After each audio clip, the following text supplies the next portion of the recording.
আসসালামু আলাইকুম রহমতুল্লাহ। মানুষের শরীরের ভিতরে জিন্নাত কিরকম ঢুকইন আজকে এই ব্যাপারে আলোচনা করবো। ফার্স্ট টু লাস্ট পর্যন্ত ভিডিও দেখবা, ইনশাল্লাহ ফায়দা হইব। সর্বপ্রথম কথা হইল, মনে করেন আমরা একটা ঘর বানাইছি। ঘর বানাইতে সময় আমরা দরজা জানালা রাখি যাতে হাওয়া বাতাস গিয়া ঢুকে। যখন আমার বাতাসের প্রয়োজন, তো ও বাতাসের যেগুলা প্রয়োজন হইব ওই সময় আমরা কিতা করবো, জানালা এখন খুলিয়া দেই। আর জানালার দিক দিয়া বাতাস হামায়, আলো হামায়, একটা আরাম লাগে। কোনো কোনো সময় যখন রোদ বেশি উঠে যায় গিয়া জানালার দিয়া রোদ হামানি আরম্ভ করে, তখন আমরা কিতা করি, জানালা ওখান বন্ধ করে দেই। এ কথা কইয়া ও কথা বুঝাইতাম চাইয়ার যে মানুষে যে কোনো কাম করুক না কেন, করার আগে তার পথ বাকি রাখে। যেমন লাখান মনে করেন রাত ঘুমাইতে সময় আমরা মশারি টাঙ্গাই। মশারি কোন কারণে টাঙ্গাই? ও কারণেও মশারি টাঙ্গাই যাতে আমারে মশায় কামড়াইতো না, আমি মশারির ভিতরে আরামে ঘুমাইতাম। ও কারণে আমি কিতা করি, মশারি টাঙ্গাই। বলা প্রত্যেক জিনিসের এক একটা রিজেইন আছে। ও রিজেইনের মতো মানুষ কিতা করে চলে। কিন্তু জিন্নাত যেন অনেক সময় মানুষের শরীরের মাঝে হামায়, কোনবা দিয়ে হামায়, আর তার থেকে বাঁচার উপায় কিতা ও সম্বন্ধে আলোচনা হইব ইনশাল্লাহ। সর্বপ্রথম কথা হইয়া থাকলো গিয়া, মানুষ যখন রাত্রে ঘুমায়, মানুষ ঘুমাইতে সময় ঘুমাইবার দোয়া পড়ে না, ঘুম থেকে উঠিতে সময় ঘুম থেকে উঠার দোয়া পড়ে না, তখন মানুষের নাকর ভিতরে জিন্নাত রাইত তাকে বাসা বান্ধে। আর ও জায়গার মাঝে তাকে খায়, রয় এবং পেশাব পায়খানা করে। যেমন লাখান হাদিস শরীফের মাঝে আইছে, কোন মানুষ যখন ফজরের সময় ঘুম থেকে উঠে না, উঠিয়া ফজরের নমাজ পড়ে না, তো ও মুহূর্তে কিতা করে, জিন্নাতে তারে একটু আতাইয়া দে। যেমন হয়, নাম না মিয়া হবিবি, ও আমার বন্ধু তুমি আরামসে ঘুমাও, আরামসে ঘুমাও। না খর অন জিন্নাত থাকে, আর হে আত দিও না আতায়, আর মাথাত আত বুলাইয়া দে আর ঘুম লাগায়। আর হয়, ও আমার দুস্ত, ও আমার হবিব, ও আমার বন্ধু তুমি কিতা করো, ঘুমাও। তো হদিসের আলফাজ হইয়া থাকলো কি, যখন এমত অবস্থায় রাইত ফুয়াই যায়, অর্থাৎ রাইত ফুয়ানির বাদে ফজরের সময় যেগুলা যায় কি, তখন ও জিন্নাতে বালা ফি ফামি, মুখের মাঝে পেশাব করে, নাকর মাঝে পেশাব করে, পেশাব করিয়ার হে করিয়া যায় গিয়া।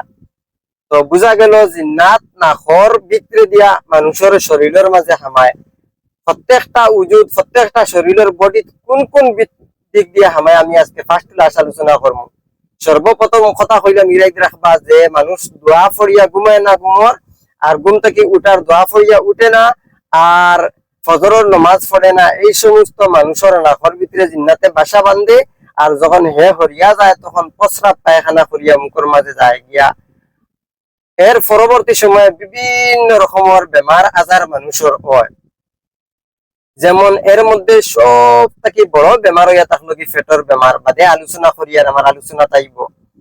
যাই হোক, তো হাদিস শরীফের মাঝে বুঝা গেল আল্লাহ রাসূল সাল্লাল্লাহু আলাইহি ওয়াসাল্লামে কইছেন যে ঘুমাইবার দোয়া পড়তায়, আর ঘুম থেকে উঠিয়ার দোয়া পড়তায়। আর ঘুম থেকে উঠার বাদে আপনি নাকত তিনবার পানি দিতায়, কুল্লি করতায়, হাত বালা করে দইতায়।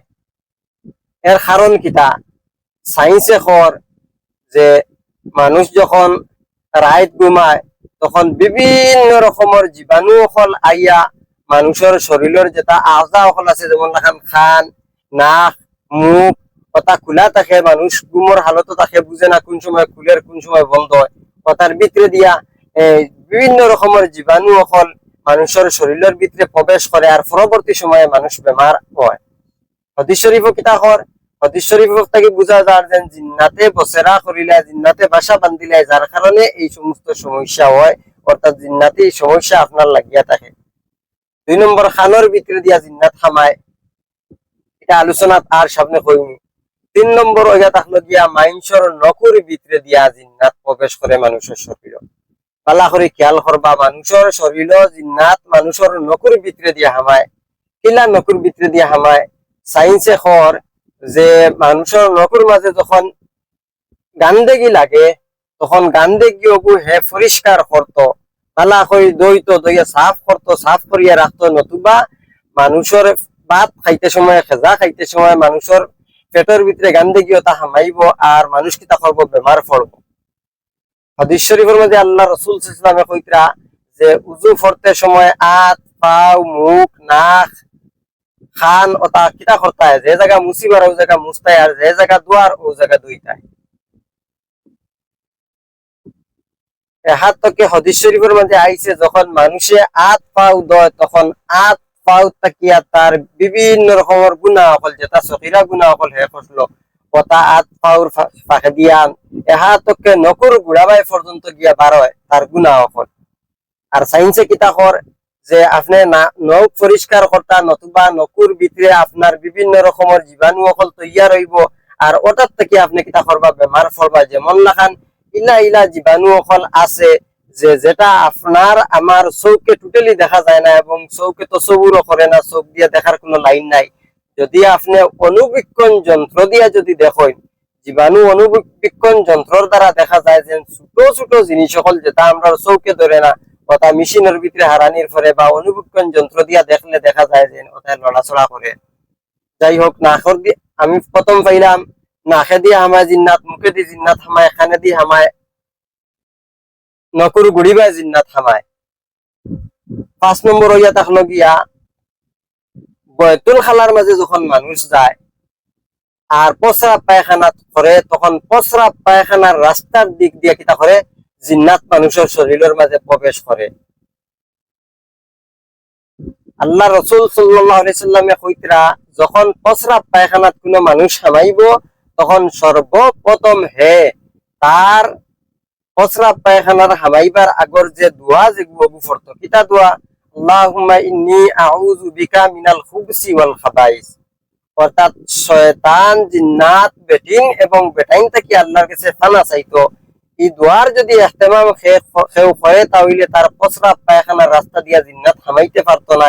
অটোমেটিকলি আল্লাহ পাক রাব্বুল ইজ্জতে ফেরেশতার জরিয়ায় এই খবাইস যেটা জিন্নাত হল আছেন খাদাইয়া দিলেইবা আপনি আমল এবং আফিয়তের সহিত থাকবা।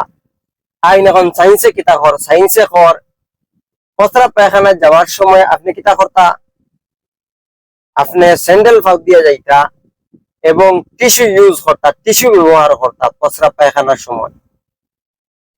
কারণ হইয়া থাকলো গিয়া পানি যেদিকে যায় এদিকের উল্টা কিতা করে জীবাণু অকল দৌড়াদৌড়ি করে, খাওয়া যায় না এর তাকিয়া জীবাণু অকল তাকিয়া মানে আপনার বেমার হয়ে যেতে পারে। কিন্তু হাদিস শরীফের মাঝে কিতা আইছে যে প্রস্রাব পায়খানার রাস্তা দিয়ে জিন্নাত প্রবেশ করে যার কারণে প্রস্রাব পায়খানার দোয়া পড়তা। আর 6 নম্বর সারা থেকে বড় কারণ যেগু জিন্নাত মানুষের শরীরে যে দিক দিয়া প্রবেশ করে এটা হইল গিয়া গোসলখানা। বেলা করে খেয়াল রাখবা আপনি যে কোনো জায়গাত গোসল করেন, এতে যদি আপনি বাথরুমের মাঝে গোসল করেন বা কুল্লা জায়গাত আপনি গোসল করেন তখন এই সময় জিন্নাত আপনার চুলের গুড়ি বাইরে গিয়া হামায়, আপনার শরীরের প্রত্যেকটা জিসিম দেখিয়া তার পছন্দ হয়, তাই দূর থেকে তার একটা আকর্ষণ হয় আর আকর্ষণের কারণে জিন্নাত মানে আপনার দারোয়া আইয়া আপনার আজার ভিতরে ভিতরে দিয়া নকুর গুড়ি বাই দিয়া, চকুর গুড়ি বাই দিয়া, খানোর গুড়ি বাই দিয়া, মুখর গুড়ি বাই দিয়া, নাকর ভিতরে দিয়া জিন্নাত কিতা করে শরীরের মাঝে প্রবেশ করে, জিসিমের মাঝে হামায়। এর লাগি হাদিস শরীফের মাঝে আল্লাহ রাসূল সাল্লাল্লাহু আলাইহি ওয়াসাল্লামে কইছেন যখন আপনি গোসল করার যাইবা তখন গোসলের কিতা করতা, দোয়া পড়তা। গোসলের দোয়া কিতা আপনার সারাই জানেন, যদি ফরজ গোসল হয় ফরজ গোসলের একরকম দোয়া আর যদি গোসল ফরজ হয় না তাহলে আরেক রকমের দোয়া। যেমন লাখান গোসলের দোয়া হইল কি নাওয়াইতু আন গুসলা লিরাফিল হাদাসি, বা ফরজ গোসল হইলে লিরাফিল জানাবাতি ওয়া উসুলিত তাহারাতি লিল বদনে তাকাররুবান ইলাল্লাহি তাআলা, অর্থাৎ আপনি গোসল করার সময় দোয়া পড়তা। আপনি দোয়ার যদি ইহতিমাম করেন তখন গোসল করার সময় আল্লাহ পাক রাব্বুল ইজ্জতে খাইব থেকে ফেরেশতার দ্বারা মদদ করাইবে এবং ফিতন শুরুর যেটা জিন্নাত হল মানুষের জিসিমের দিক দিয়া হামায়, ভিতরে দিয়া হামায়। কারণ গোসল করতে সময় বসা আওকাত বেশিরভাগ সময় মানুষ পুরাপুরি ভাবে উলঙ্গ থাকে। কেউ যদি বাথরুমও গোসল করে তাহলে তো অবশ্যই পুরো উলঙ্গ থাকে, জানিয়েন না বাদ বাকি। তবে দেখার মতো দেখতে পাওয়া যায় যে বেশিরভাগ 99% মানুষ উলঙ্গ ইয়া গোসল করে। এখন তো শহরাঞ্চলের কথা তো হইয়া লাভ নাই, গাওয়ালিতে মনে করেন কিছু পর্দা আছে কিন্তু শহরাঞ্চলে তো আর এটা পর্দা নাইও। আপনি যদি বেমার পড়েন, বেমার পড়ার পরে ঔষধ করা লাগে, কোন কারণে বেমার ফতরা বিভিন্ন কারণ হল আমি দেখাইছি। এর মাঝে থেকে কইছি যে গোসল করতে সময় সারাত থেকে বেশি জিন্নাত আপনার শরীরের ভিতরে ইয়া ঢুকে। কোন দিক দিয়ে ঢুকে? চুলের গুড়ি বাই ঢুকে, নখের গুড়ি বাই দিয়ে, খানোর ভিতরে দি, নাকের ভিতরে দি, মুখের ভিতরে হেমায় কারণে ইয়া থাকলো কি আপনার জিসিম খোলা থাকে, তার আকর্ষণ বাড়ে, যার কারণে হ্যাঁ ইয়া আপনারে লাগতে আরাম পায় এবং সুযোগ পায়। কিন্তু আপনি যদি দোয়া পড়িলেন যদি, তাহলে আপনার কি হয়ে যায় এটা থেকে বাঁচিয়া থাকা যায়। আর একটা 7 নম্বর কারণ হইল কি, একদিক দিয়া জিন্নাত হামা, এটা হইল কি বহুত খতরনাক এক জিনিস, নকুর গুড়ি বাদি। বেশি আওকাতের মাঝে যেমন সায়েন্স যদি আপনি তুকাইন, তাহলে ডাক্তার হলে কইন যে আপনি ডেইলি দৈনিক কয়েকবার অন্তত পক্ষে কিতা করতা, আপনি হাত দইতা, নকুর গুড়ি ওটা পরিষ্কার করতা। কারণ কিতা, নকুর গুড়ির মাঝে কিছু জীবাণু হলে ডিম ফাড়ি দেয় নারী, আর ওটা ডিম ওটা আপনার খেজার মাধ্যমে আপনার ভিতরে দিয়ে যায়, যার কারণে আপনার পেটের মাঝে বেমার হয়। আচ্ছা, একটা জিনিস, মানুষের প্রায় 95% বেমার হয় মানুষের পেটের কারণে। মানুষ বেমার পড়ে হইল গিয়া পেটের কারণে। এর লাগিয়া হাকিমে কইছিল খেজা যদি ঠিক থাকে যদি, তাহলে কোনো জাত বেমার নাই। অর্থাৎ পেট ঠিক, হাত ঠিক, আস্থা শরীর ঠিক, আর পেট খারাপ পুরা মানুষ খারাপ। অর্থাৎ সমস্ত বেমারের মূল হইয়া থাকলো কি এই পেট। আর বিভিন্ন আজা দিয়া জিন্নাত হল মানুষের ভিতরে দিয়া ঢুকার কারণে জিন্নাতে মানুষের আতর মাঝে গিয়া বাসা বান্ধে, আর বাসা বান্ধার কারণে বিভিন্ন রকমের বেমার আজারে আপনার আতর মাঝে দেখা যায়, পেটের মাঝে দেখা দেয়। আর ও বেমারগু গিয়া বাড়িয়া গিয়া ভবিষ্যতে গিয়া বহুত কিছু উচ্চাত ফর্দ গিয়া পৌঁছি যায় গিয়া। এর লাগি এই সমস্ত জিনিস সকল থেকে হেফাজত থাকতে হইলে একটাও লাইন হইয়া থাকলো গিয়া আপনার রুহানি ইলাজ হল করাইটা। যদি দেখা যায় কোনো মানুষ বহুত দিন থেকে ডাক্তারি করার পরেও তার বেমার আরাম হল না, তাহলে লগে লগে কিতা করতো, রুহানিও হে ওষুধ করাইতো। যদি রুহানি ওষুধ করায়, তাহলে অবশ্যই কিতা হইব, তার একটা আরাম হইব। কারণ এ থাকলো কি বেমার ডাক্তারিও থাকে, আর কিছু রুহানি বেমার থাকে, যেমন জিন্নাতর দ্বারা আপনার ডাক্তারি করাইতে এর ফলে কমেন নাতে, বুঝা গেল আপনার রুহানি কোনো বেমার আছে।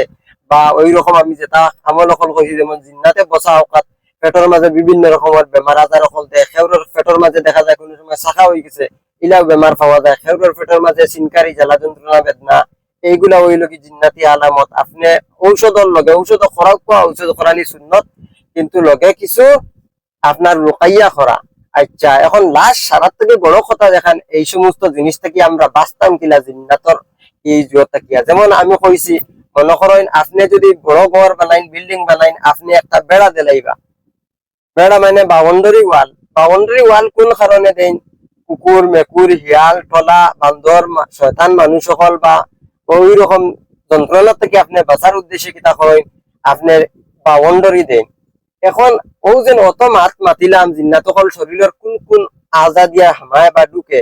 এখন ইটার থেকে বাঁচতা কিলা, ইটার থেকে বাঁচার উপায় আছে আলহামদুলিল্লাহ। আল্লাহ পাক রাব্বুল ইজ্জতে হুদাল্লিন নাস কোরআন শরীফ কইছেন মানুষের লাগি হেদায়েত স্বরূপ, আর শিফাউল লিন-নাস কইছেন কোরআন শরীফ কান মানুষের লাগি শিফাও, আর রহমাতুল লিল মুমিনিন পর্যন্ত কোয়া হইছে। যাই হোক, এদিকে যাইয়েন না, কথা বেশি লম্বা হয়ে যাইব গিয়া। এখন গুলমুল মুখতসর কথা হইয়া থাকলো গিয়া, আপনি জিন্নাত থেকে বাঁচতে হইলে আপনি আপনার গরর মাঝে কোরআন তিলাওয়াত দাইমি করা লাগবে। অর্থাৎ বিভিন্ন সূরা অকল আছে, সূরা কালাম অকল আছে, ওটা আপনি তিলাওয়াত করা লাগবে। যদি এটা আপনি তিলাওয়াত করেন, ওটার জরিয়ায় আল্লাহ পাক রব্বুল ইজ্জতে আপনারে এই দুষ্ট জিন্নাত থেকে হেফাজত করবা। যেটা আপনি বাউন্ডারি ওয়াল দেন, আপনি বিভিন্ন রকমের জীব জন্তু থেকে বাঁচার লাগি, ওলা আপনি জিন্নাত থেকে, খবাইশ জিন্নাত থেকে, শুরুর জিন্নাত থেকে, ফিতনওয়ালা জিন্নাত থেকে বাঁচতে হইলে আপনি কিতা করা লাগবো, রুহানি কুওয়াত বাড়াইতে লাগবো, রুহানি ইলাজ করা লাগবো। আর আপনি বাড়ির মাঝে সারাত থেকে বড় যে জিনিস হইল কি, কোরআনের তিলাওয়াত দাইমি করা লাগবো। যদি দাইমি কোনো বাড়ির মাঝে কোরআন তিলাওয়াত হয়, তাহলে ইনশাআল্লাহুল আজিজ এই বাড়ি কিতা থাকবো, শুরুর জিন্নাত তাকিয়া, জিন্নাতর শুরুর থাকি, ফিতন থাকি হেফাজত থাকবো। এর লাগি তো হওয়া হইছে মিনাল জিন্নাতি ওয়ান নাস, কুল আউযু বিরাব্বিন নাস, মালিকিন নাস, মিন শাররিল ওয়াসওয়াসিল খান্নাস। মানুষের দিলের ভিতরে ওয়াসওয়াস দেয়, মিনাল জিন্নাতি, জিন্নাতে, ওয়ান নাস, মানুষেও। এর থেকে বাঁচতে হইলে আপনি কোরআন তিলাওয়াত দাইমি করা লাগবো।